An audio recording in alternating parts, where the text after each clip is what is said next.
Ravi de vous retrouver pour ces débats de l'été. Dans une dizaine de minutes à peu près, nous retrouverons nos 4 débatteurs autour des grands sujets d'actualité du jour. Bien sûr, la tentative d'attentat, l'attentat contre Donald Trump, tentative d'assassinat.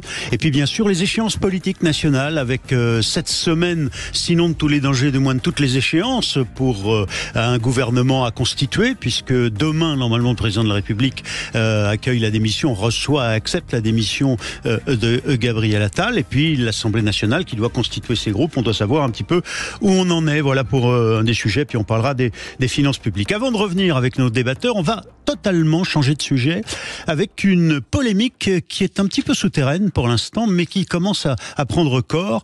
Faut-il ou non accepter l'idée du président de la République, soutenue par la ministre de la Culture, Rachida Dati, de vitraux contemporains, des vitraux totalement neufs, créés par un artiste aujourd'hui, dans Notre-Dame de Paris, qui est en réfection et qui doit ouvrir, vous le savez, début décembre, le 8 décembre exactement. Nous sommes en direct avec Didier Rickner. Bonjour Didier Rickner. Bonjour. Bonjour et ravi de vous accueillir sur l'antenne de Sud Radio. Vous êtes directeur de la rédaction de la Tribune de l'Art. Vous êtes auteur de ce livre Notre-Dame, une affaire d'État aux belles lettres. Et alors vous êtes un des grands défenseurs du patrimoine culturel et architectural français, mais notamment du patrimoine parisien. On sait vos conflits, vos débats, vos contentieux avec la maire de Paris, Anne Hidalgo, sur des projets qu'elle a menés et qui sont à vos yeux et à votre goût pas tout à fait formidable. Alors, d'abord pour commencer, est-ce que vous voudriez bien nous dire un peu de quoi il retourne exactement? Qu'est-ce que c'est que ce sujet de vitraux? C'est des vitraux qui ont brûlé et qu'on veut remplacer? C'est des espaces vides dans lesquels on veut mettre de nouvelles vitres en quelque sorte décorées? De quoi il retourne exactement, factuellement, Didier Rickner? Alors justement, il n'est pas question ici de mettre des vitraux là où quelque chose aurait disparu ou brûlé. Les vitraux installés par Viollet-le-Duc lorsqu'il a restauré Notre-Dame existent 19e encore. Siècle, 19e siècle, Viollet-le-Duc. C'est ça, vers 1865, existent encore.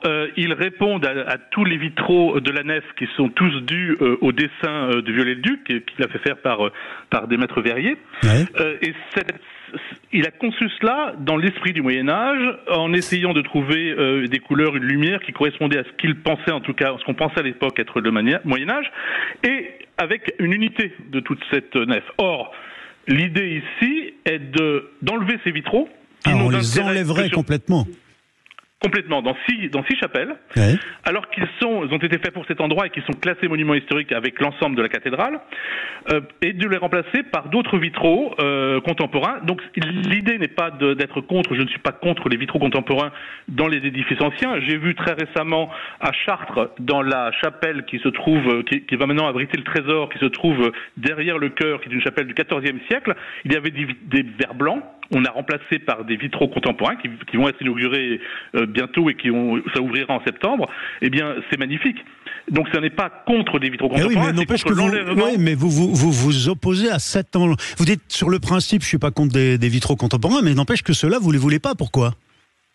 Je les veux pas parce qu'ils viennent remplacer quelque chose qui existe. Les vitraux contemporains dans un édifice ancien peuvent venir quand il n'y a rien à la place, quand il y a du verre blanc, et quand il y a un respect de l'œuvre d'art. Ça, je ne peux rien dire sur le respect futur de l'œuvre d'art puisque on ne connaît pas encore le projet qui sera retenu. En revanche, on sait que ça là existe encore. Donc ça revient vraiment à enlever des vitraux qu'on ne verra plus ailleurs. Mais Didier Rickner, toutes les époques ont voulu marquer les grands monuments et notamment en matière religieuse, les cathédrales. Est-ce qu'on pourrait pas tout de même faire une place à cette idée qui est celle du président de la République, semble-t-il, et de Rachida Dati, de conférer dans cette nouvelle Notre-Dame de Paris, en quelque sorte, qui renaît de ses cendres au sens propre, un lieu pour un artiste qui viendrait montrer à sa façon sa vision de sa religiosité et de la présence de la lumière, au fond, à travers la nouvelle Notre-Dame. Et pourquoi pas, mais dans ce cas-là, il y a d'autres emplacements. J'ai proposé, c'est un lecteur de la Tribune de l'Art qui l'avait proposé dans un commentaire d'un article, en disant pourquoi ne pas utiliser la tour nord, également la tour sud d'ailleurs, qui a la même chose, où il y a, donc la tour nord et la tour sud, c'est celles qui sont sur la façade. Oui. La tour nord, rappelons-le, c'est là où les pompiers ont véritablement sauvé Notre-Dame, oui, en empêchant la tour de... Ils ont failli tomber avec elle. Ils ont failli mourir, tout à fait. Et bien à cet endroit-là, il y a des baies avec du verre blanc. On pourrait très bien y imaginer une commande contemporaine. Il faudrait simplement s'assurer que de l'extérieur, ça ne serait pas trop visible parce que ça gâcherait, parce que le coloris. Donc il y a des espaces vierges en quelque sorte où on pourrait le faire. Oui. Oui. Et sinon, on défigurerait en quelque sorte ce qui avait été réalisé par Viollet-le-Duc. Certains disent que la vision de Viollet-le-Duc est un peu dépassée, que sa vision du Moyen-Âge était une vision un peu passéiste, conservatrice et assez inadaptée finalement à ce qu'était réellement le Moyen-Âge. Vous en pensez quoi en conclusion ? Alors ceux qui disent cela devraient se référer à la loi. La loi dit la cathédrale Notre-Dame est classée. Et qu'est-ce qui est classé ? C'est l'État Viollet-le-Duc. Alors ils peuvent toujours refaire la loi. C'est leur goût. Ouais. Ça n'est pas le mien. Mais n'empêche qu'on a classé l'État Viollet-le-Duc. Donc s'il n'aime pas tel ou tel monument classé, on devrait le démolir. Non, c'est absurde. Donc voilà, c'est tout ce que je répondrai à ces gens-là. Rappelons en plus qu'on nous dit parfois ce sont les modernes contre les anciens, etc. Eh bien, les modernes, ce sont ceux qui prennent en compte la protection du patrimoine, qui est une notion récente. Oui. Ça, c'est une notion récente. Donc, d'avoir mis toujours dans les bâtiments, d'ailleurs, c'est pas vrai, toutes les époques n'ont pas marqué tous les grands bâtiments, ça c'est vraiment une tarte à la crème. Il y a plein d'époques où il n'y a pas eu d'apport dans les cathédrales.